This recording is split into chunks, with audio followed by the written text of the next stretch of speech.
কম সময়ে স্বাদে অতুলনীয় বিফ নুডলস বা গরুর মাংসের নুডলস।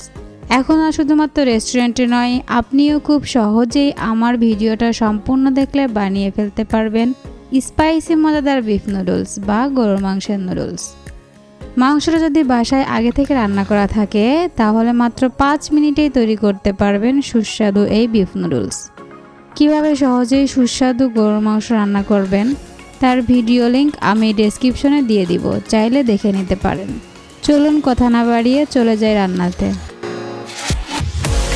আসসালামু আলাইকুম ভিউয়ার্স, স্বাগতম জানাচ্ছি আমার জলমরিচ ইউটিউব চ্যানেলের পক্ষ থেকে।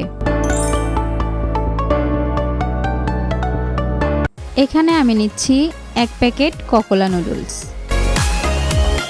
নুডলসটা সিদ্ধ করার জন্য আমি পানিতে দিয়ে দিব। সামান্য পরিমাণ সয়াবিন তেল অ্যাড করব যাতে নুডলসটা ঝরঝরে হয়। নুডলসটা একটু কম সিদ্ধ করে নামিয়ে রাখব। এবার একটা প্যানে সয়াবিন তেল দিয়ে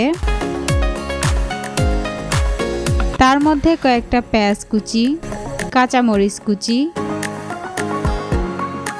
সামান্য একটু লবণ দিয়ে পেঁয়াজ হালকা বাদামি কালার আসলে অ্যাড করব একটা ডিম। আপনি চাইলে ডিম আরেকটাও বাড়িয়ে দিতে পারেন।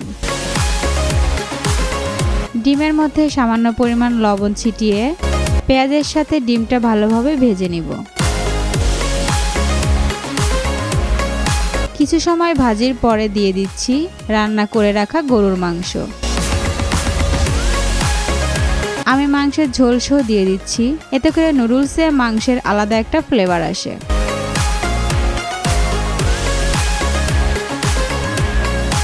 এরপর দিয়ে দিচ্ছি প্যাকেটের অর্ধেক ম্যাগি ম্যাজিক মশলা।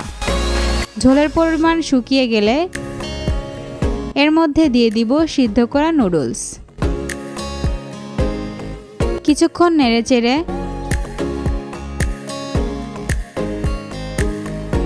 বাকি ম্যাগি মশলা নুডলসের উপর ছড়িয়ে দিব আর 1 থেকে 2 মিনিট নেড়ে নামিয়ে নিব। তৈরি হয়ে গেল সুস্বাদু বিফ নুডলস। খেতে এত মজা, এক কথায় অসাধারণ। আই হোপ আপনারা একবার হলেও বাসায় ট্রাই করবেন এবং কেমন হলো কমেন্টে জানাবেন। আর আমার চ্যানেলটা সাবস্ক্রাইব করতে ভুলবেন না। দেখা হবে অন্য দিন অন্য কোনো রেসিপি নিয়ে। ততদিন সবাই ভালো থাকবেন, সুস্থ থাকবেন। আল্লাহ হাফেজ।